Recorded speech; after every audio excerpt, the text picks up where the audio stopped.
Blockchain Happy Hour. I'm very happy and excited to be up here with some really good friends from Bourbon and Blockchain.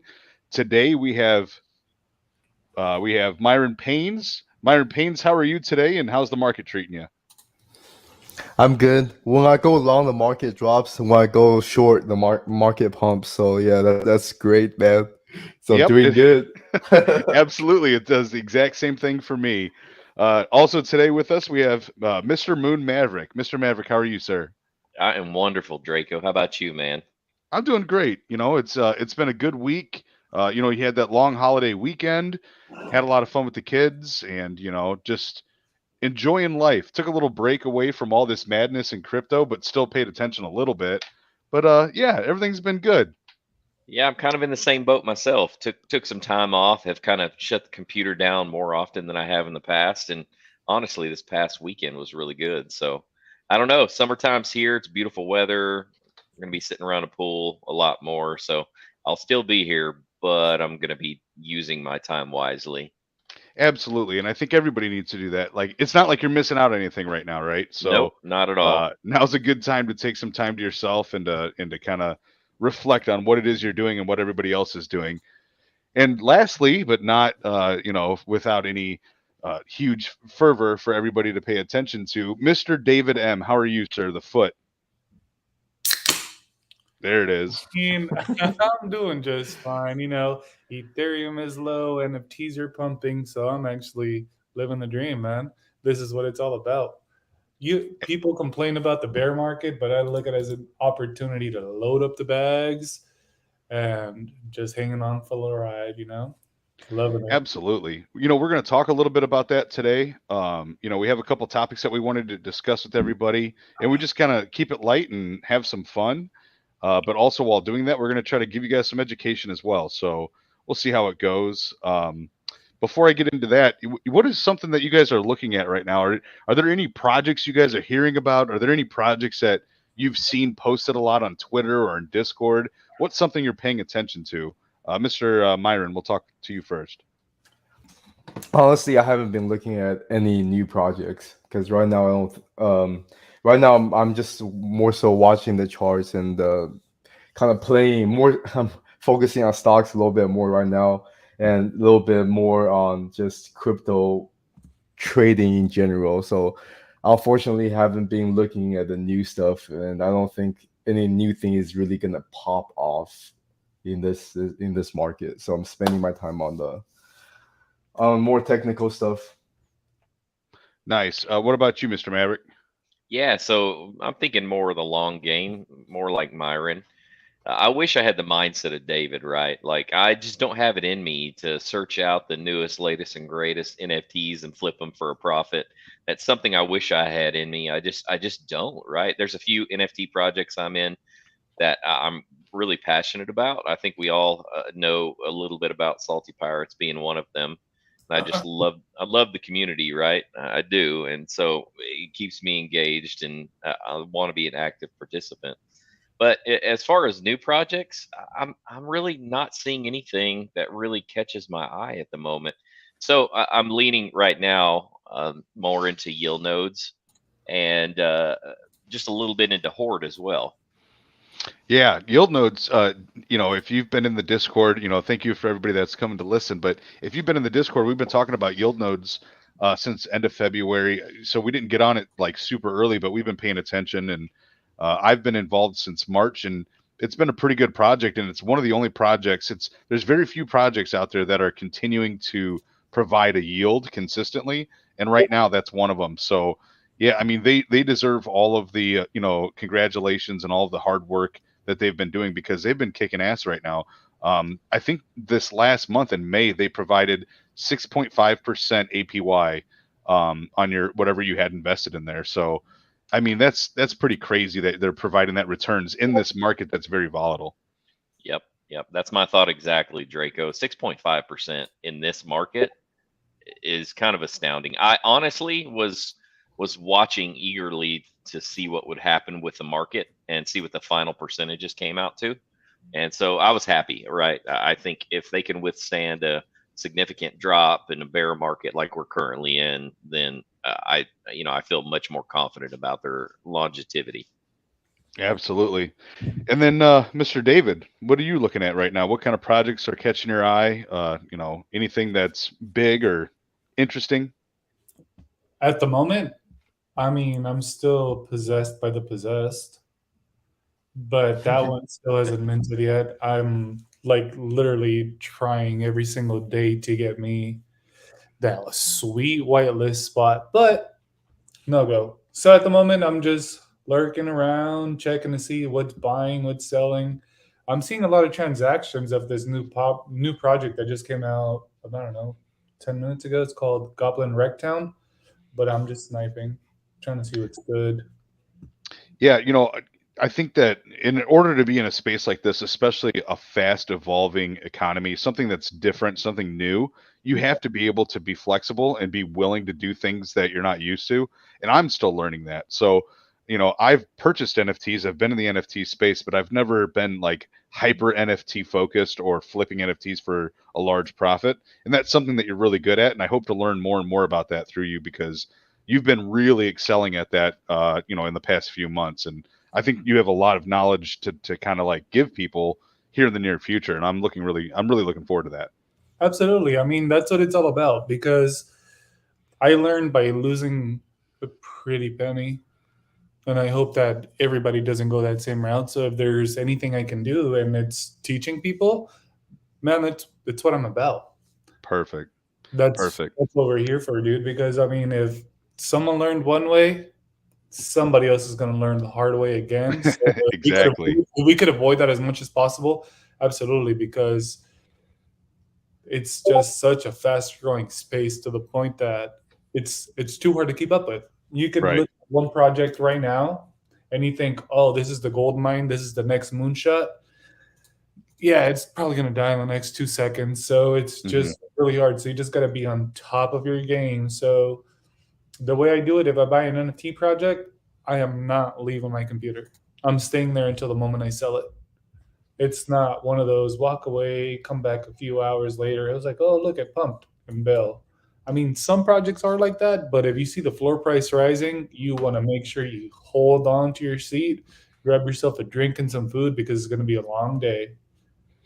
Yeah, I mean that's good advice. I know there's a lot more to give, but that's really good advice. And like I said, it's a whole different world. It's not the same as buying tokens and buying into projects or staking. It's a whole different world. So yeah, I'm excited to learn more about that for sure. So we're gonna start off tonight. We'll hit a couple of quick topics. I just wanted to point this one out kind of quickly. Um, we've been talking about Kevin O'Leary a bunch because in my opinion, he's like one of the four horsemen in crypto. I would say Michael Saylor is the mega mind of crypto. He's the one that educates people and gives them perspective. He's an engineer, so when he tells people or describes cryptocurrency and Bitcoin to people, he does a really good job of like making it visual so that you can understand how it functions. And in my opinion, Kevin O'Leary is taking the side of like the social aspect. How does it fit socially? How does it work as a business, as a monetary future? And also, how can we make those two combined? And if it's a business that's being shit on, nobody's going to want to buy it. So Kevin O'Leary, I feel like, is at the forefront of saying Bitcoin can be economical, Bitcoin can be clean energy and things like that. And he's putting his money where his mouth is. So he's already invested in companies that, like we've talked about in other shows, he's investing in companies overseas. There's a couple companies in like Norway and stuff like that he invested in, where they're utilizing uh, waterfalls and stuff like that in hydro electric energy for getting Bitcoin. Well, now he's putting 400 to 500 million dollars into plants that he's going to create in South Dakota to create energy efficient Bitcoin mining facilities. So I think that this is pretty bullish. I think this is good news. And I think that like I said, he's trying to create a different aspect of Bitcoin. He's trying to change the face of it. And the people that don't know much about Bitcoin, he's trying to say, hey, we're not what people were fudding about before. We're not destroying the environment. We can be the future of energy consumption in the environment. So I just thought that this is something to show people that he's actually doing what he said that he's been trying to do. What do you guys think about this? Do you think that this is good for the space? Do you think Kevin O'Leary is like I said, one of the good figureheads of this space? Dude, so if I may say, all right, Draco, I'm ready to make Kevin O'Leary an offer. 5% of his whole company for $25. No, I think it's going to be great for the space, actually, because if there is an innovator that we know, it's Smokey. So I Yeah. think we got to take advantage of the situation and just say, if he's bullish on it, I promise you, this guy has so many followers and people that actually listen to him because, I mean, he's proven that that he knows what he's talking about. So who are we to say otherwise? So if he's saying this, I'm following on board. Yeah, I mean, one of the things he's saying right here is BitZero, which is the startup company that he's creating, is that itself as a miner is going to harness renewable energy with an ESG driven zero carbon displacement ecosystem to harmonize relationships between data processing, crypto mining, commerce communities, and the environment. This is huge because if you eliminate the argument that Bitcoin is destroying the environment and using too much energy, then what argument do you have against Bitcoin at that point? Mr. Maverick, what do you think? Yeah, I don't think you have much of an argument, right? I mean, the regulators, this is what they've been shouting to the rooftops. We may hear some public acceptance of Bitcoin and acknowledgement of its use case and its purpose. But one thing that continues to linger is its energy consumption and carbon footprint created by it, right? So, hey, Kevin O'Leary's on the cutting edge of policy too. Okay, he hears things before the normal public like we do, right? So he's listening and he's hearing all of this scuttlebutt about energy and renewables and how they want to crack down on Bitcoin mining. I mean, he's hearing things that we just don't even we can't even comprehend. So honestly, I think this is a smart play on his side. But also, this may very well be kind of a dual purpose play because I mean, there's a lot of power that can be generated, in this fashion. So this could be his, step into clean energy creation in general, not just Right. Bitcoin mining, right? So I think it may have a bigger effect than what we're even aware of, and I'm sure he's thinking that. So hey, I think it's great. I think it really is. I don't think there's much argument to be had if he can pull this off. Awesome. What do you think, Mr. Paynes? I'm gonna be the bad guy here. So I'm not a fan of. Oh well, I'm a fan of him, pushing Bitcoin, but I'm not a fan of him. I'm not a fan of Mark Cuban. I'm not a fan of majority of the Shark Tank people. And if you look at where they got the money from, Mark Cuban sold his radio broadcasting company at the peak of 2000, the .com boom, for couple billion, to Yahoo that eventually went to zero. And Kevin O'Leary is also one of those people that sold his education company that's pretty much worthless for a lot of money. So they're pretty much like the guys that got up on top, sold something, if you want to say meme stock or whatever it is. So they got out well, and a lot of people, I think, see them as great businessmen because they're kind of on TV. They see them on Shark Tank and things like that. But I think them as businessmen, I don't really see them as that legit. And especially Mark Cuban, he hasn't really grown his wealth, and he's been involved in multiple crypto related frauds, like the Titan. I think Titan or Iron, one of those, and he has his NFT thing. And Kevin O'Leary starting this mine, I mean, I think he's getting the attention that he's getting just because that he's Kevin O'Leary. He's Right. supposed to be a celebrity. There's people mining Bitcoin. It's not revolutionary. It's not like it's the first one to have a big mine, right? I think there's big. Well, maybe it's going to be the biggest mine in United States. Maybe that's one thing. So it's good news. It's good that mining it, but do I look for him to advise? I disagree with him a lot on the macro side. He says there's no recession. We don't have to worry about recession. It's like, man, okay, when you go on TV and you say stuff like that, it's pretty dangerous because people listen to you. Mm-hmm. And if you say there's no recession coming, again, no one can predict it. If this quarter we come out with another negative GDP, technically we are in a recession because last quarter was negative GDP growth. So when you say things like that, I'm thinking that, hey, he's already in it. He has a lot of Bitcoin. Maybe he's trying to pump his own bag, or maybe he really likes Bitcoin. But the thing is, it's a little bit a conflict because I like Bitcoin. I believe in Bitcoin. But I don't know if he's backing Bitcoin because he has a bunch of Bitcoin. He wants to go up. This is a new venture, or if he actually believes in Bitcoin. But so I'm conflicted about him. Just like I'm conflicted about Elon Musk, but maybe I'm just conflicted about all these people. Yeah. I agree with them somewhat, but most of the time I'm like, man, these people kind of whack. Well, I mean, the thing about Kevin O'Leary is that he's doing like intercontinental, travel to talk about Bitcoin with huge investors. I mean, this has been like one of his things. Almost everything else that he's been involved in is kind of taking a back seat to Bitcoin at this point. This is one of the main things that he's focusing on, and same thing with Michael Saylor and all those guys. And one of the other things that I wanted to bring up before we move on to the next topic, real quick, is Mr. Maverick told me about something about a month, maybe a month and a half ago, and it's becoming more and more relevant. What he was talking about was flare gas mining. Now, there were a couple, I think it was two college students that came up with this idea, right, in Texas. Right. So, Right. it was, the governor of Texas was talking about it, and so was Ted Cruz. I'm pretty sure he was talking about it too. And what they were saying is that they're going to start harnessing this because they want to make Texas a crypto-friendly oasis. And I also heard that this guy right here, Kevin O'Leary, was also talking about it.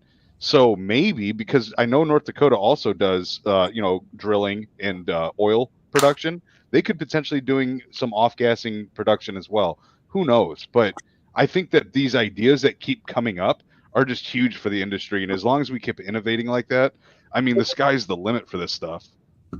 Yep, I agree. Hey, shameless plug, Draco. Myself and Myron Paynes will be present at the Austin Coin Consensus Convention.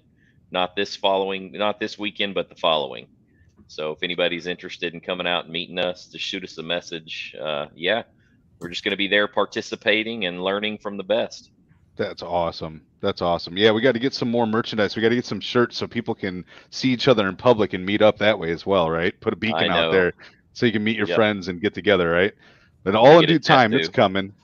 Yeah, tattoo on my arm. That's what I'm doing. Bourbon and Well, blockchains. David's got one on his leg. On my foot. All right, we'll move on to the next one. All right, so this is an article that's talking about a metric for Bitcoin that is a buy signal that hasn't hit since March of 2020. I'll save you guys a whole bunch of reading, but pretty much what this is talking about is that there's an overbought and oversold metric that also kind of goes with the stock to flow model with Bitcoin. So right now they're looking at an EMA, they're looking at the buying and selling pressure and the simple moving average. And right now it looks like Bitcoin's price is kind of falling under the simple moving average. And because of that, they're saying that this looks like a buying signal. And if you look at these dips here on the screen that I'm pointing out to, these were times where it went under this average. And if you would have invested during this period, there was a huge gain to follow it. So, this one right here, you're looking at, somewhere in the range of $200, and it just drove all the way up until it peaked out at 8K.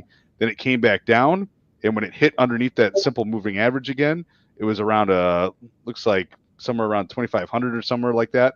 And then it drove up, and then it went back down and drove up again. So they're saying when it drops under this green line here, this is a buying signal. Do you think that Bitcoin, this is the question that I'd like to ask. Do you think that Bitcoin follows more of the technical analysis and all of that? Or do you think that the macroeconomic stuff is going to weigh heavier on what Bitcoin's price is going to be? Do you think people are going to be there to buy these dips? Or do you think that the macro news is going to steer people away from this environment? Mr. Maverick, we'll start with you. Yeah, that's a tough one to answer, Draco. Like, I honestly have no clue. As time goes on and more people become aware and participate and invest within the ecosystem, especially BTC in general, things are going to change.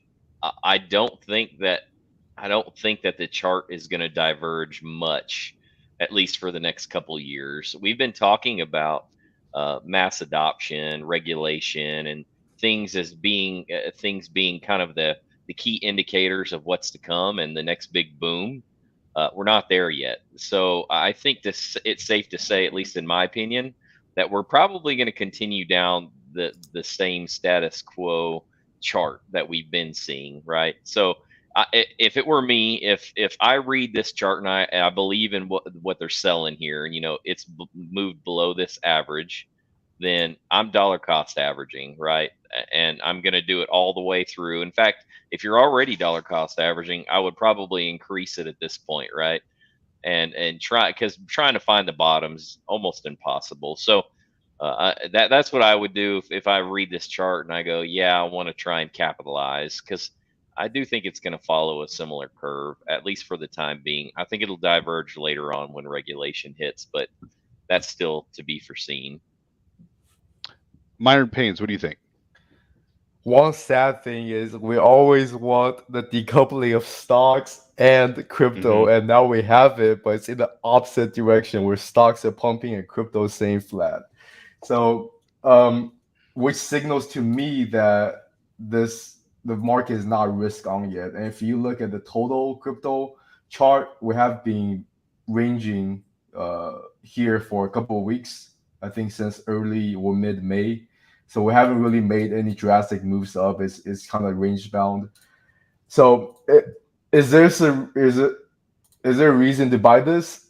I guess so. If you look at the chart, if you look back at 2015 on this, there is a period of time where you had to wait a year before you saw any returns.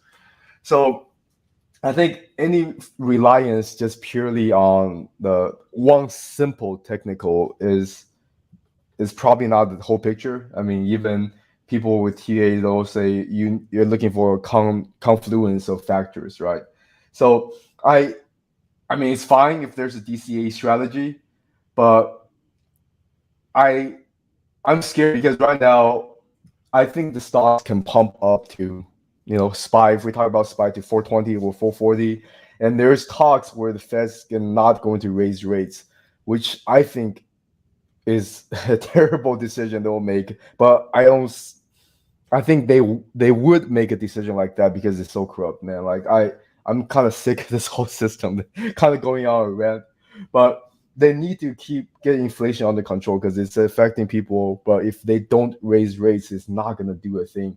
But J Powell is it's in a weird area. I listened to a interview today from a Canadian central banker, and they asked him if he's confident in what Jerome Powell is doing with the market, if he thinks Jerome Powell is able to bring so-called a soft landing for inflation. The guy says, oh yeah, I think J Powell did a great job during the COVID crash. I think he did a good job printing money, and I think that he will, I believe in his abilities, and he'll be able to bring this to a soft landing. He says there's really no inflation, it's just prices going up. It's like, dude, you're get out of here. You're so like you're straight up like you're either a comedian or you're just so out of it. Like, of course, he's a central banker, so he's not gonna come out and say, "Oh, yes, right, central bank is the reason for this" and things. Well, like they're that. probably doing the exact same thing, so he's got to protect his own ass. So he's saying that Canada, they're going for the same situation. So if you have a DCA strategy, I think 401k is kind of like a DCA strategy. Every single time you get paid, you buy in. That's fine. But do I think this is the bottom? I don't think so. But the thing is, no one knows. Right.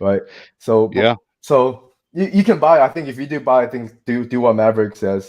Just DCA and be willing to hold. Don't DCA down to 20,000, and when 20,000 breaks, go to 18,000. You panic, sell it all, then pumps from there. Then that you're really playing yourself. So if you DCA, hold, you're DCing to hold.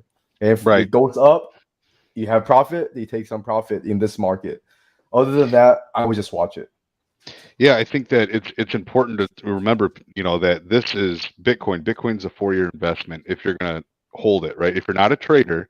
And trust me, if you don't know TA and you're not a trader, then you're an investor. So you're going to buy this for 4 years if that's what you're going to commit to. and that's when you're going to make wild gains, right? So make sure that that's your investment strategy and not to panic sell or be emotional. David, what do you think? Do you think that do you think that this chart is a good indicator? Because there's a lot of indicators out there. Do you think that this is specifically a good indicator based on its history? I mean, to be honest with you, I know very little about TA to the point that I can tell you looks good on paper. But at the Right. same time, it's like I follow the rainbow chart, dude. That has never failed me, to be quite honest with you. The Bitcoin rainbow chart, it actually it's worked pretty well for me, but at the same time, I'm just a short-term holder on everything I get into. So What Right. is it's like Bitcoin rainbow chart? what's that? I've never heard of Bitcoin rainbow chart before. You've I'm looking it never up now. heard of rainbow chart? Oh, dude, Draco, I'm pretty sure you know. Oh, No. Oh, Are you talking about the stock to flow chart? nah, dude. this is It's, actually pretty interesting, Draco. If you pull it up, I'm dude, looking it's legit called the Bitcoin rainbow chart. I'm looking it up right now. Oh boy. Okay, hold on. Yep, I'm It's a pulling it thing, up right now. dude. It's a thing, and it's so accurate, dude. I've honestly, whenever it's very minimal when I've traded Bitcoin, but the times that I have, I've went off of this chart, and this thing, it it's it's spot on. Every single time I use this chart for absolutely anything, it's on fucking cue. So it's not like I'm just saying by any means I'm not affiliated with this project by any with anything. I'm just telling you it worked for me. So if it worked for me, I'm pretty sure it'll work for others as well. But yeah, dude, this is the chart to look at whenever you're looking at Bitcoin and you want to look at TA. This is what I use. I mean, it looks a little funky, but I mean, it's pretty simple. I mean, sometimes that's all you need is something simple to kind of. I've never even heard of this. This is awesome. So, for everybody that's kind of watching here, you just Google Bitcoin rainbow chart, and this comes up, and this is just as accurate as what we've been looking at, right? I mean, it's just a different type of chart. It looks right, very similar, actually. it's color coded, dude. What Oh else? yeah, well, yeah, you got to know colors. I'm so color. it is saying very similar to what the article that you have pulled up. Yeah. Right? This is the accumulation range. It's Yep. it's actually spot on to what Draco was showing earlier, but the way I look at it, buy on blue, sell on yellow. Yeah. Buy blue, sell yellow. That's what I've been doing. And it honestly has been working for me every single time because I've never waited to the point where it hits red because I've never got that far. So I just sell yellow. It's midpoint. I'm happy with it. Look at that. In 2025, yellow is going to be Oh wow, $218,000. that's I'm pretty just crazy. I'm just pointing that out. I'm not saying that it's going to be there, but that's what this chart shows. So just Yeah. something to think about if you're investing. But if you look at the chart, it's It's not pretty on. accurate. It's accurate because it's actually showing you what it's been doing over the last what's it been 18 years. So it's not like it's giving you false information. It's actually spot on with what it's doing. So there was actually one time where it breached and went past red, and that was back in 2014. And yep, right there. And Awesome. that means sell now. Right now. Ever hit that? Sell. Oh my God, you're talking about a gold mine, especially if Right. it bought back in. If you bought right before that pop, it went from $147 up Oh, yeah. to Yeah. over almost 10x'd within a couple months. Yeah. So yeah. But if you look at it and you look at the 4-year chart on this, it actually gives you a perspective farther than that. So it gives you an idea of where you're going to be at, even if you're in blue. So even if you bought it in red, you're going to be breaking even in the next 4 years. So it's not like you're going to be losing. Right now, the lime green, just something below that. So it's giving you a pretty clear view of what this chart's going to be doing because this chart has never changed. It's been the same since the day it released. Yeah, and if you look at this too, like this is important. We talk about it's a 4-year investment, and we don't have to harp on this forever, but I do want to tell you guys, like this is why we say it. If you break this up into these increments, if you bought here at $12.50 and you held it for 4 years, you're looking at least somewhere between $500 and $700, right? Yeah. If you bought at that point, around $700 and held for 4 years, you're looking at $7,000. And right now, if you bought, for example, 2 years ago, a little over 2 years ago, at $10,000, we're already sitting here, in this $30,000 range. So, and who knows where we're going to be at the end of this. So if we're down here in the blue, it's going to be 55, but if it's up here in the yellow, it's up near, $150,000. So that's why this is a 4-year investment. You guys, you got to have that long-term mindset with Bitcoin. Yeah, that's all Bitcoin is. I'm honestly just flabbergasted at the point that you guys have never heard of this before. No, that was the first time I ever saw it. That's awesome. Like, you learn. I'm glad you guys just heard about this right now and on live stream. It was like I brought something valuable to the chat. Yep, you absolutely did. That's the first for me too, David. I think we've lost Draco too. Draco, are you there? You mean Chris Farley? Yeah, I think. Yep, we lost him. I think he went to bed. I think I hear. Is that Jen yelling in the background? Is that what that is? Oh man. Well, looks like his PC restarted. So if you want to keep us rolling somewhat, Myron. Yeah, we'll keep it rolling, and I don't have the article pulled up, but we'll move on to Solana. So Solana is down once again. Now I'm talking not just the price is down, the whole network is down, and this is being one of many times that it has happened.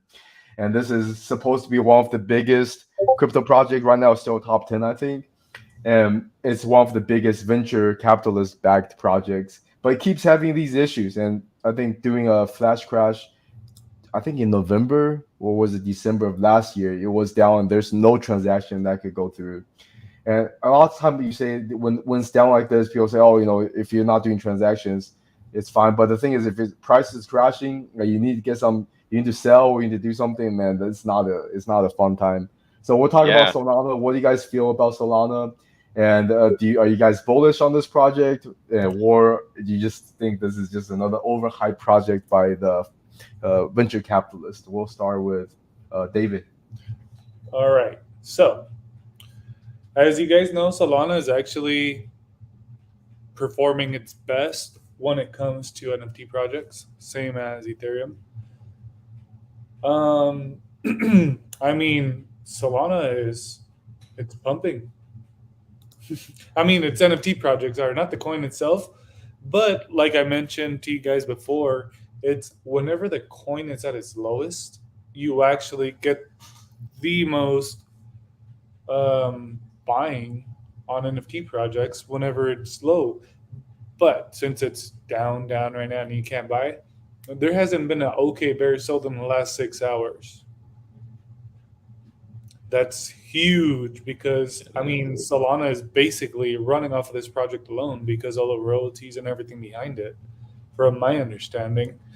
And for it to crash like that, they need to figure something out before this dies out completely, because it thrives off of NFT, especially now listed on OpenSea. Now you can actually buy and sell Solana projects. This is going to look really bad on OpenSea to the point that I feel like they might have to give them the boot, to be quite honest with you, because they're not producing as much as they promised they would. Do you actually, Myron, do you know why they're down or what happened? Well, they say in the article the reason it's down is because the network crashed and it broke the support. The article says broke the support at 50. Now it's in the 40 range. They said there's support around the 35, so it can go lower. So that's one of the that's why they mentioned it's one of the big reasons. And I know there's some Solana projects, NFTs that's been popping off around, I think early this year. I think in Jan, I think the D-Gods is one that when I saw it 10 SOL, it went to like 500 SOL. And there's OK Bears, that's also another Solana project. And what's another one? Not so OK Bears. Yeah, not so OK That's Bears. bad, dude. Oh, CET, the cats one is also pumping. So, but I don't know. I haven't kept up with Solana projects for a while. And this network is it seems like it's still being an issue. So do you guys know if Solana's proof of stake or proof of work? It's proof of stake, right? Yeah, that I don't know, Myron. I do have a question for you though. So, when it comes to Solana, can they withstand this if it continues to happen? Is the NFT hype enough, David, in your opinion, to keep the buyers coming in, or will this push the NFT developers and project developers to other chains? OK Bears isn't going anywhere. Yep. That's the only project I know. That's the only Solana, one of the only Solana blue chips. I think there's probably 3 or 4 at most. There is a new project that actually came out. I don't know if it was yesterday or today, and that's Boryoku Dragons. And the floor price is actually higher than OK Bears. So, yeah, it's wild. But I don't see it lasting long, especially looking at the activity and analytics behind it. I don't see it happening for very long. I mean, there hasn't been a single dragon sold in the last 14 hours because it's just downing. So Wow. it's hard to tell what's actually going to happen. But in my opinion, I see OK Bears being the Bored Ape of Solana. But that's about it. So if that project fails, yeah, I'm bearish on Solana. I think Draco, that's you some back? good. I don't think He's so. half. He's happy. No, Yeah, I'm back. article. I'm back. I'm back. Okay. Dude, I just saw the post at the top that says Solana. That's hilarious. Soldana. I think Soldana. Draco was on Solana network. It went down and it crashed his whole system. Yeah, it did. I don't. My computer just randomly was like, "Hey, we have to restart your computer for an update." Didn't ask me anything. It just restarted in the middle of the stream. So I apologize to everybody for that. But my take on Solana, and I'll be quick about it, is so there might be great projects on Solana, and I'm not commenting on the projects. Solana as a blockchain is garbage. It's flat out garbage. It has failed several times. It does not pass the sniff test. If this was a test net, because I've heard people defending Solana saying it's in its test net phase. Well, it's failing. It's garbage. It has failed multiple times. I think that Solana will be the next like Luna project that's just going to rug everybody. The whole blockchain will go down. People who have like man. if you own like a huge NFT on there like OK Bears and it's worth whatever 10K, 100K or whatever it is, well, if the entire blockchain fails, you don't have a dollar. So I would be very careful when using Solana. I don't think it's a good project. The only thing that's keeping it alive is venture capitalists with a lot of money, and that's not what we should be supporting. We shouldn't just be supporting a project because it has some money behind it. We should be supporting the best blockchains that are functioning properly, and Solana's not doing it. So the fact that people are chasing this, I think, is a bad move. I don't think people should be doing that. And I've written off Solana the last time it went down. I think it's gone down 3 times since we started doing this show, and we've only been around for like 2 months. So my personal opinion on this is that it's garbage. Strong Draco word. the father. Solana to 0. Solana to 0. And if you have projects on there, protect your neck, because if the whole thing goes to 0, it's taking your projects along down with it. The guy, I think his name is AL. Oh, I forgot his name, but he's a guy that had like $1 million bet that Luna was gonna be lower price. Yeah, I remember the that. next time this year. So he kind of got some fame off of that. And he was so happy, and he wasn't shorting Luna; he was shorting UST. So he still made a couple $100,000 on that. And he was basically saying that all these Bored Ape holders are just deceiving themselves, holding this worthless PFP JPEG that's worth like a house right now. He said they're in for a world of shock when they realize it's not worth anything. Yeah. Oh, another deed? Whoa, that gave me a reality check.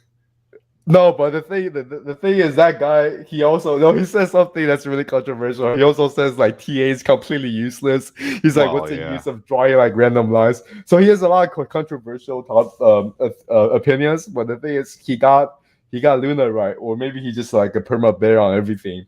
So I think it's funny to have comments like that, and I think that Bored Ape Yacht Club won't really crash like that because there's too many rich people in it. It's just like the famous paintings and things like that. They don't need to sell. They don't need the liquidity, so it can't hold the value. But the thing is, we truly haven't.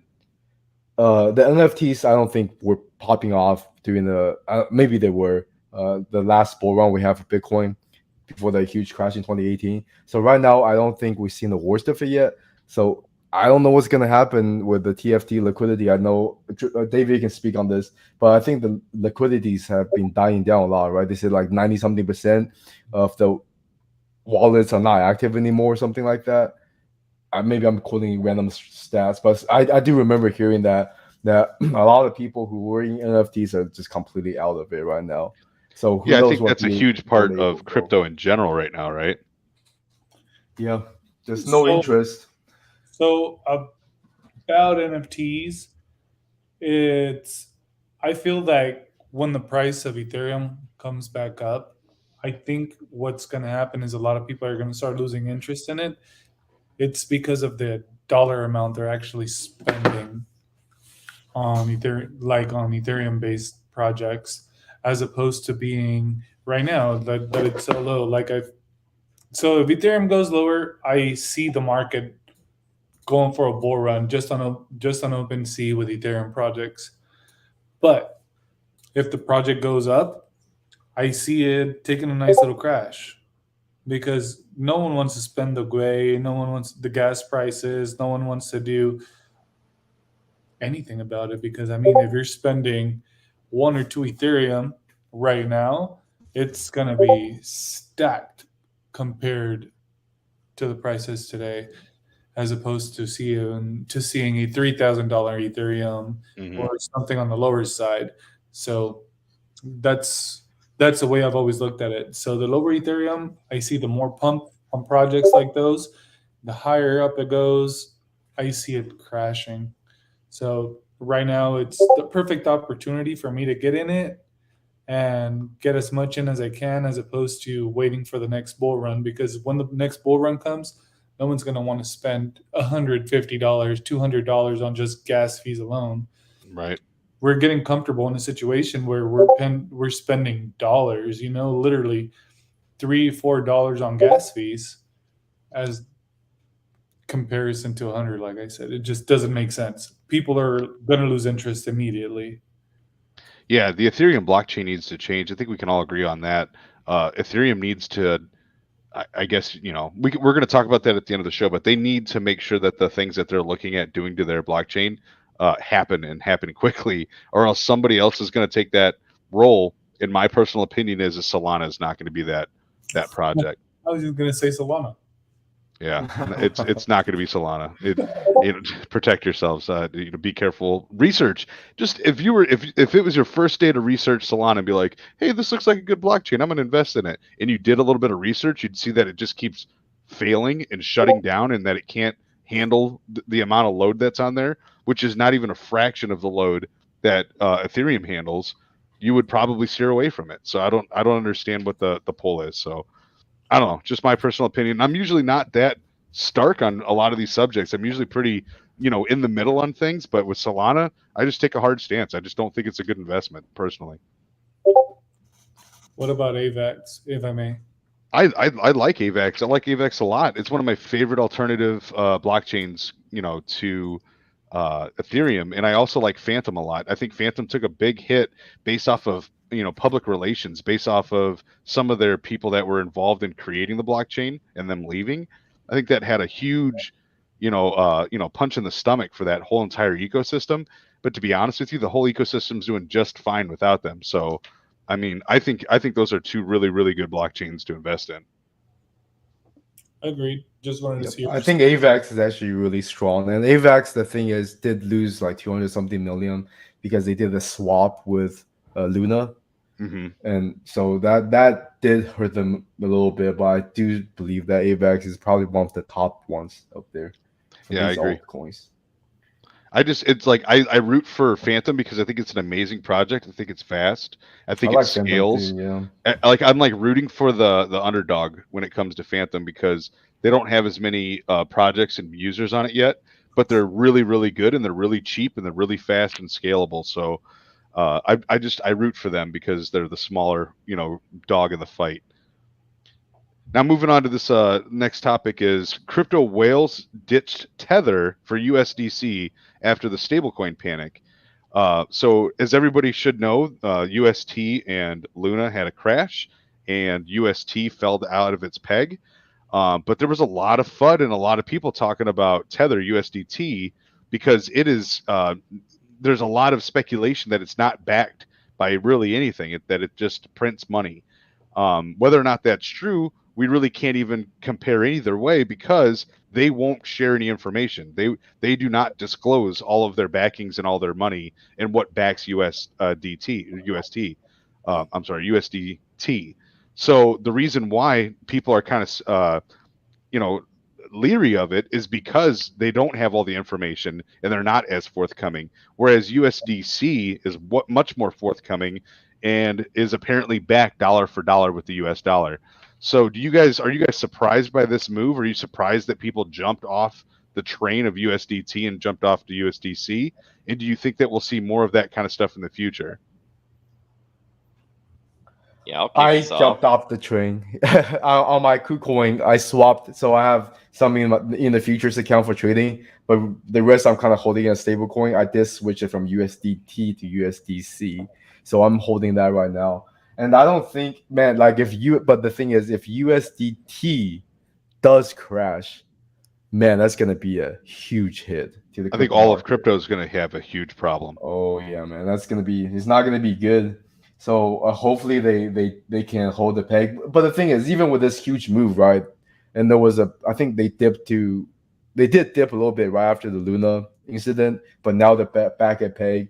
So but the thing is, no, after Luna incident, USDT is not algorithmic uh, pegged. It is supposed to have the actual money to backing it, but the thing is, after that whole incident with Luna, you really can't trust anything. You can't really call anything. It's like, oh yeah, 100% chance USDT is gonna be fine because you don't know anymore after that, right? So I do like USDC more, so I understand the sentiment in this article, but it's just tough because a lot of the platforms, especially the Chinese ones like US KuCoin, they do use USDT as a transaction. And A I have lot a of little people thing. do. Yeah, I have a little thing under there that says verse BUSD. That's for Maverick. That's his favorite one. BUSD. Yeah, you don't want my opinion because that's where my money's at. Well, I mean, I think that there's going to be a winner, right? Until the government prints their own CBDC, there's going to be a winner. And I think, the market's kind of saying that now based on this information. People trust USDC more than any other stable. Do you guys agree with that? Oh yeah, 100%. Yep, And I same here. think that that's going to continue to go forward until it's government backed. Now, when it gets government backed, then we'll have to just worry about them printing a whole bunch of it, and who knows That's where it's so coming from. bad. And they're not going to be the ones that are saying, "Hey, our U.S. whatever our U.S. stable coin here is backed by this," right? They're not going to do any of that. It's just going to be the same problem. So yeah, we'll see what it says. Yeah, I think it's interesting, and I don't think people will. I doubt people will ever invest in an algorithmic stablecoin ever again. I got it right that time, by the way. Yeah, you did. I had to work on it. I've been practicing in the car, saying the same word. But yeah, I thought that was interesting that the market is deciding what is the better stablecoin, right? And this is what happens. And I think this type of stuff will happen to a lot of these projects as we continue forward. And hold on, I got to pull up this other project. Yep, I've been saying transparency wins, right? In all cases, and it's hard. It's hard to believe that people don't honestly research enough to care about transparency sometimes. But I mean, if USDC is publishing and willing to share with the public, that it's backed 100%, USDT, if they're solid and legit, should be able to do the same thing. Yeah, I agree. I mean, what are you guys holding? in stables if you're holding stables? I'm a little mixed, mostly USDC, but I do have some USDT, and it's because it's on KuCoin, like you were discussing Yep. earlier. Yep. So I have USDC, DAI, and BUSD for me. yeah, yeah, I have DAI, USDC, and USDT. Those are the main ones. Yep. What Man, about back you, in the David? day, I used to hold MIM as like that's my main stable Oh, coin yeah. back in the days. And yeah, we forgot MIM. That like, where's that? What's going on with that right now? I think it's fine. I think it's clean peg. Oh man, I don't know. I think it's hanging out there for the time. Yeah, I mean, we've seen some big projects come and go over this last, year, and it's, just like we were saying earlier with Luna, anything's possible. Any of these projects can literally tank in quickly. I mean, we saw that thing tank in the matter of less than a day. So you just got to be on top of it. You got to be you got to be watching what's going on. That's right. All right, and for the last topic, Ethereum liquidations top $157 million after the merge upgrade test hits a snag.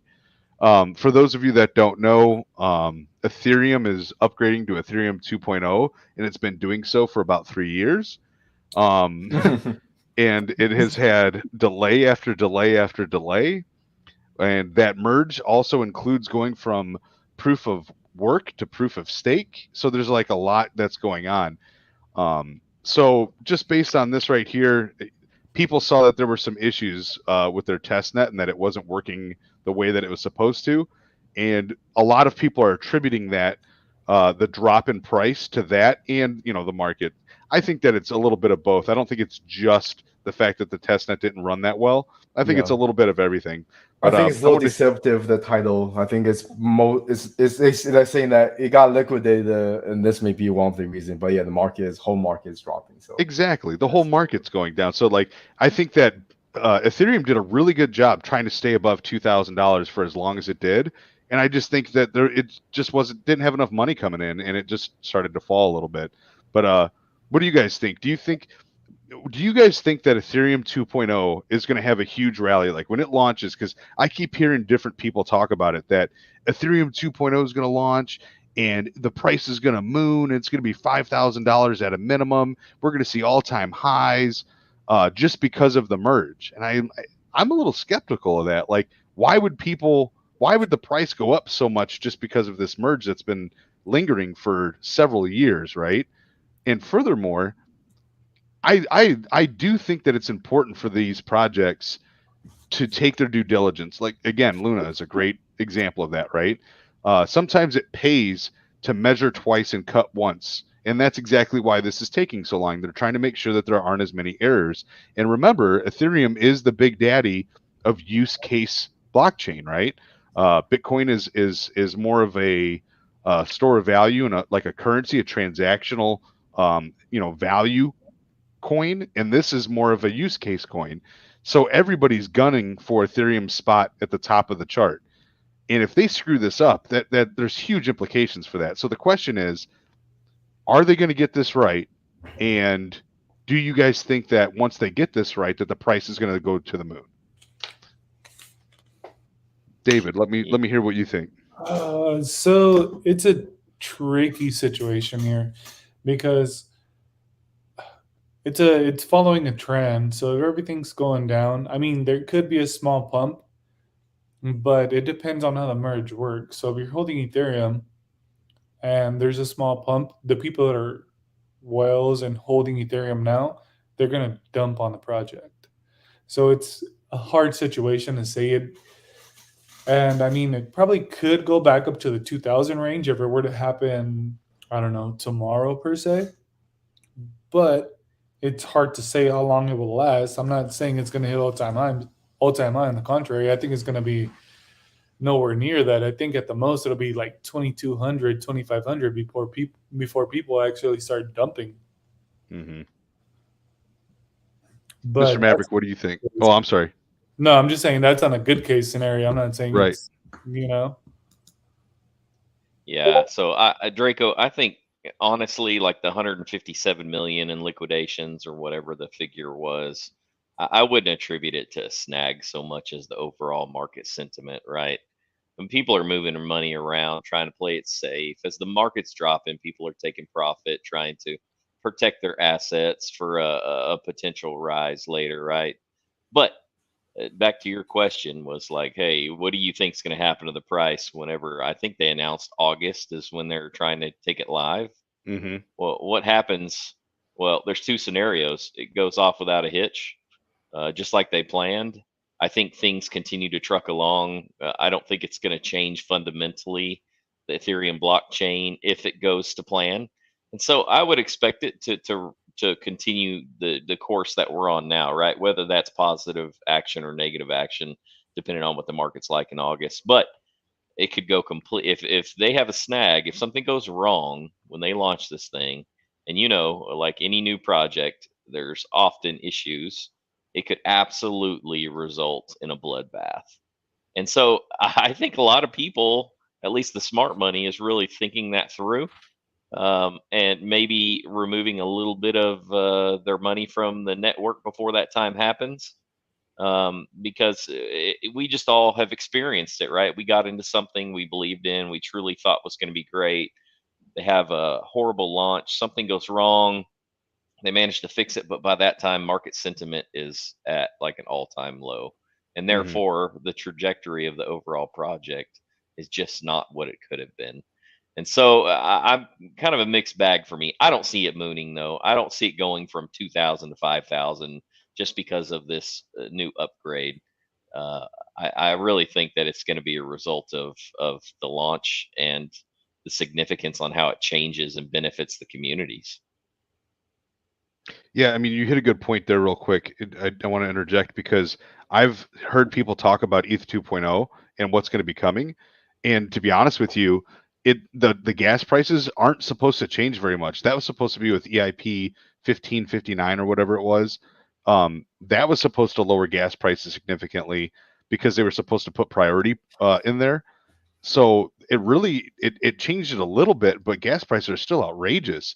Um, I don't think that people are going to be very happy when they see, okay, ETH 2.0 is there, it's good, but not a lot's going to change. The only thing that's going to change is on the back end, is that it's proof of stake instead of proof of work. I just I don't know. I think people are going to be really disappointed in some of the things, and maybe I'm wrong, but based on what I've been hearing and seeing and reading, there's not going to be a huge change. It might work a little bit quicker, and gas fees might go down like a small percentile, but they're still going to be collecting the same amount of gas fees on that network. I heard some people talking about this too. They said once it switches, it's going to be more of a centralized thing, and it could be the downfall of ETH actually. So there's always people say, oh yeah, proof of stake is way better, and because it requires less energy and all this thing. But he was basically saying that it's just a way for these big funds to gain control of the network. Mm-hmm. And it's a lot easier to do it that way. And again, for me, for a while, the POS also stand for something else too. So that could it be that? I don't know. But with this transaction you guys talked about too, if they didn't do it well, a lot of people hyping this up, could lead to the downfall. Because there's another transition we're really hyped about, and this is getting very pain to you guys. That was really hyped up. Is a strong chain transition. Don't talk about it. Why are you doing that? So the thing is, a lot of these things that were super hyped up, but the thing is, if it doesn't reach the expectation, you was trying to go, man. Now I had to change my PFP. What's wrong with you guys?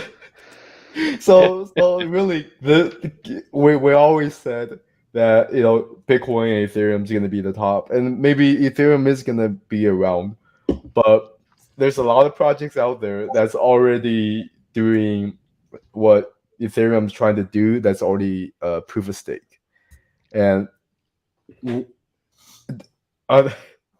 it that special for Ethereum to move over to that way, just like you said, Draco, too, for the gas fees and things like that? Is it going to make it faster or anything? Man, right now, honestly, if I have money and you say you have to buy something right now, I won't even touch ETH right now because this is a big unknown. I'll just buy Bitcoin. Yeah. I'll leave you guys with this and something to think about. everybody keeps trying to make, instead of like accentuating the really good things about Bitcoin, they're trying to like improve on it all the time, constantly. And I think one of the things that makes Bitcoin super strong is that it's proof of work. It's an impenetrable network that is distributed all throughout the world. I mean, if you understand what actual nodes are and how they function, it's a network that has thousands, tens of thousands of copies of it all across the world that need to approve with each other. They need to communicate and agree if there's a change. And if one thing goes out of order, it cancels it, because all of those other nodes look at that blockchain and approve it and make sure that it's correct. That is powerful. That's very, very powerful, and it's decentralized. And the fact that this project is moving away from that because there was a bunch of, green earth people saying that it was energy consumption and they're nervous about that, that's terrible. This is terrible, a terrible move. I don't know if this is going to last for them. I don't know if it's a good or bad move, but look at the way that Bitcoin network is set up, and they've almost created themselves as an impenetrable layer of store value.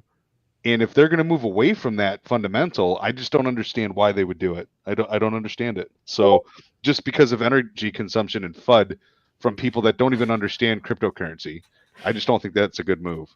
Dude, a lot of these people are straight up hypocrites, though. Too, though they complain about energy, and, just like Leonardo DiCaprio complain about energy, global warming, and flies around in private jet. Like his carbon footprint is way higher than mine.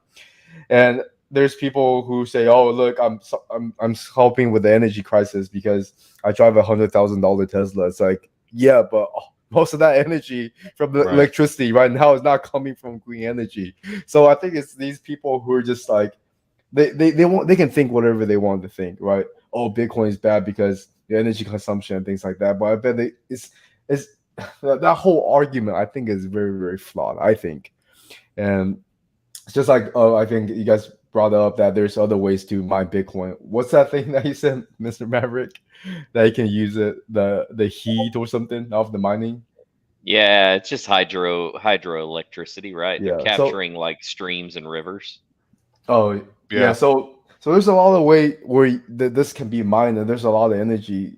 So I think the system for proof of work is, well, basically to say this, it's not a bad system. I think it has its uses. Yeah. And moving away from that, does it open up more chances to be centralized and things like that? That's a time big will tell, question. right? Yep. Well, before we get out of here, I want to, David, I know that you were talking about a project or two that you wanted to like lay on some people that were interested. So, what are some projects right now that you're looking at, and different things that you're looking at on your NFTs? So, just to kind of get started, it's not about actually buying the projects right now. It's more about the utility behind them.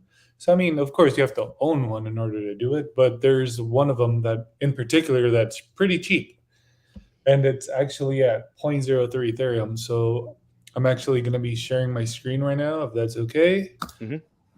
So, I think we should be good to go actually now.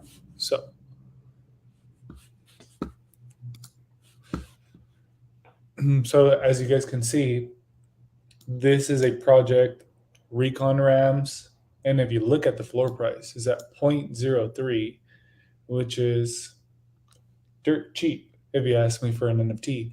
But what it does, I don't know if you guys are familiar with OpenSea, but what it actually does is it gives you the ranking, it gives you the opportunity to do a quick buy, and it tells you your traits, commons, uncommons, rares, and it's basically a sniper for NFTs. So instead of having to go through, and I know a lot of people use a lot of rarity sniper, rarity sniffer, and a bunch of other stuff like that. So this is actually a shortcut, which is called Flava Tools. It gives you the GUI up above. So there's several things behind it that it actually does. And I mean, it's made my life so much easier when it comes to trading NFTs. And then there's another project called alpha sharks that shout out to Nari. I don't know if he's here today, but this right here is the bread and butter when it comes to actually getting into any project. Whoa, it actually shot up right now. It was at just at zero point 0.4. So 0.44 Ethereum. It's a little bit on the pricier side, but it gives you access to this dashboard, which is showing you your trending collections. It's giving you life to date transactions going on OpenSea. So this is what I base most of my projects off of, to see what's trending, what's coming up, what's new, what's going. And I have not bought a single NFT in the last 2 days because I've been really indecisive on what to do. And I feel projects that I bought last week or so until Monday, Tuesday, that were just dead and they weren't doing anything. And today they decided to pop off. So, I mean, it's just how long you hold. It's like any token, you just don't know when it's going to go off. But there's a lot of plays going on here. Yeah, that's pretty interesting. Like, I never heard of NFTs that had that much utility, and I'm going to work with you this week and try to get at least one of these, because this is crazy that you get access to this stuff and it looks very valuable. Quirklings, they just revealed. Sorry. Yeah, I know that's this is all like it's all in your head. Oh man, Vivid Limited, Quirklings, Goblin Recon Town. I mean, I'm not saying they're great plays. I'm not saying you're gonna get a 10x. Most of the plays I get, they're 2, 3x, but there's the occasional 10, 100x that do happen. They're rare. That's why utilities like this are meant to be, so you could actually understand what's going on. So, like I mentioned earlier, this is just Alpha Sharks. Not only does Alpha Shark actually give you this, but it actually gives you access to Llamaverse. I don't know if you guys are aware of that project. Yep, I heard that from Nari. Yeah, he used to be a holder. So by holding a shark, it actually gives you access to calls and plays made by the Llamaverse. Wow. So they actually give you what their calls are, what's up and coming, and we also have an alpha talk, which is only for holders. No, that's good stuff, man. Like but like you would never hear about this unless somebody was going to share it with you. So that's awesome. Of course, but the main one that I go off of is, of course, Alpha Sharks, but it's not for the faint of heart. Somebody who's willing to drop 0.5 Ethereum on a project. And actually, since we've been on this chat, Recon Rams actually went up a little bit. It's not much. I'm talking about $10, but these things give you access to what's called Lava Tools, which is this. So you could actually set up and allow it to show it on OpenSea for you. You get the buy now filter, which is actually the quick buy. And quick buy actually gives you priority into buying NFTs as opposed to actually going through all the steps through MetaMask. It gives you your optimal gas. So if you want to spend a little bit higher than the rest, just so you can actually get the NFT as opposed to somebody else, you could literally post and go as crazy as you want to be. Wow. So it's just that's huge. So yeah, I mean the GUI is a little bit high for me right now, especially with the price of these NFTs. On the lower prices, you want to make sure you spend less on GUI than you actually do on an NFT project. But if there's something pumping on Shark Tools, that is, like, you see this right here, Vivid Limited. You see how my screen was just that for a bit? That is a good sign, because that means there's a lot of those being. I'm sorry, I gotta check these out now. I know I'm doing this literally just on screen at the moment, but oh yeah, floor praise is at 0.3. But I mean, that's literally what I do on a daily basis. Just see what's going on, what's buying, what's selling. And I've actually been seeing a lot of this project here booming go up. But if you look at the volume, which is very low on the 1 day, 7 days. So it just came out today. So it's actually pretty evenly. But then you also come here and you get to look at your floor prices versus average prices. So you kind of want to buy these as close as possible together, being the average price to the floor price. So you want to get as close as possible. So here would have been optimum price range for you to get into this project because they're both basically touching. So that's the kind of stuff I look at. So if you're looking in a situation where you're buying here, where your average price is compared to your floor price. So as you see from here, this is one of its peaks. As you see it coming downwards to this scenario, it's hard to come back from a situation like that. So that's the kind of things you look at, which is literally like looking at a DGEM play. But it's all valuable information. So for somebody who does this for a living and does not own any of these tools, I highly recommend getting into this project. Oh, and also there's a lot of scam plays out there in OpenSea or just NFT projects. So if you have Alpha Sharks, you literally click on the project and they actually take you to the OpenSea page. But here it is. So that way you get the right project. Oh, nice. So that you're not like typing in your own project and trying to look for it yourself. Exactly. So that way you're Awesome. avoiding any kind of fake projects, which we all know there's a lot of. So this one's actually been pumping. There's 130 of them, 2.5 royalty, which is really good. But the floor price is at 0.3, pretty close to it. So if you look at it here, we're on a downtrend right now because these NFT projects actually go by the hour or minute. They don't go much by the 4 hour, 1 week, or whatever we use on tech, like on TA.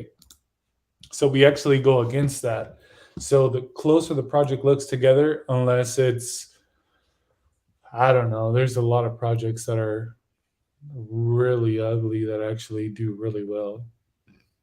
So it doesn't really matter much on the art. It mostly matters on what the hype is at the moment because the big people that are actually, oh, that's the one I was looking for. Crap. Yeah, it's a busy space right now. Well, no, this is good. I mean, I think that we just we need to learn more about this stuff as a group so that we can utilize this and continue to look at all these different options and all these different utilities. So, no, I mean, look at this thing, little ill poop. Yeah. You pretty much cannot compete in this space without these tools now, man. Yeah, exactly.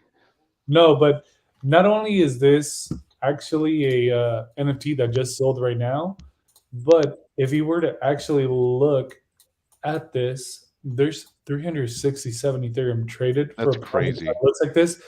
The floor price is at 0.059, but the average price is at 0.17. So this is actually a project that was pumped. So this was actually huge yesterday. So if you were to look at the analytics on it today, the cumulative versus the listings. So you're talking about there was more people buying than selling, which is what causes the floor price to go up higher. But you're talking about the listing price was usually around here 0.059, but we also had some huge plays at 0.2, and that's just in the last 5 minutes. So this actually breaks it down for you to a queue because this is Flava Tools again, the one that comes with Recon RAMs, and they give you a huge breakdown of what's actually happening. It actually gives you a wallet of the biggest holders, so it gives you the whales, it gives you everything that's going on with this project. And this is for, I'd like to say 98% of the projects because the first 2% are brand new that just came out today. So highly recommend it for anybody who's trying to become just anything in the NFT space. The only way for you to go about this is by holding at least one of these tools so you can kind of guide yourself and make sure that you're not just buying what's trending on OpenSea. Because if you're buying something that's trending on OpenSea, you're probably already a little too late in order Right. to actually get in it. So if it's trending, you're buying the top. You want to make sure you're buying the bottom. Yep, and that's what we're going to do. We're going to try to get some good education out there and continue to talk about this stuff and hopefully sooner than later we'll have some classes and some more content just based on trying to get everybody to get to that point where they're buying the bottom and getting right into projects when they come out, and not buying the top and getting, providing exit liquidity for everybody else. So that's awesome, man. I appreciate it. And I'm going to buy one of those Recon Rams. I'm going to get with you because I want to buy one of those. They look awesome. Yeah, and if anybody's interested, what I'm gonna do right now is that I'm actually gonna share it on the NFT space. Awesome. I'm actually gonna share their open seas, so anybody who's interested in purchasing one, because I mean, for it's actually back down to 0.03. So you're talking about, I don't know how much is that nowadays, $54, $55. Yep. So it's not very much. And the way I look at it, it's an investment. It's not much of a project itself. Of course, don't get me wrong, it's a long term because it's something that's providing a use case as opposed to just something that's just there providing space into your wallet. So you want to make sure you're getting stuff that actually means something as opposed to buying something based on a community or the art itself, because those projects usually don't last long from my experience. So you want to buy something that actually provides something for the community as opposed to just buying it because of like, oh, that guy was cool to me yesterday. No, that's good. It You're sounds right. a little bit, it sounds harsh, but I mean that's what we're all in it for, especially as an investor or a trader, whatever you call yourself. It's you got to do what's best for you, not what's best for the person next to you. Absolutely. Well, on that note, I appreciate all your insight, and hopefully, like we were saying before, we can continue that. Thank you, everybody that was watching and listening to the show. Join the Discord. We're going to continue to talk about NFT and cryptocurrency projects. Thank you, Myron Paynes, Mr. Maverick, and David the Foot for joining me tonight here on Bourbon and Blockchain Happy Hour. Everybody, have a good night. Hey, actually, See you before guys. we take off, I want to bring something up. Not sure on the date yet, but we will be having a NFT 101 with myself and Nari Nice. next week.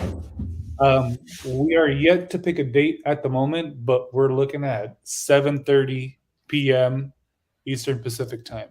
So for anybody who wants to join us, please be aware because we will be posting a date and time very soon on the NFT chat on Bourbon and Blockchain. So make sure you stick around and enjoy the ride. Absolutely. All right, guys. Well, have a good night, and we'll see you on the next happy hour, and we'll see you in the Discord. Right. Later, All right, guys. bye, guys.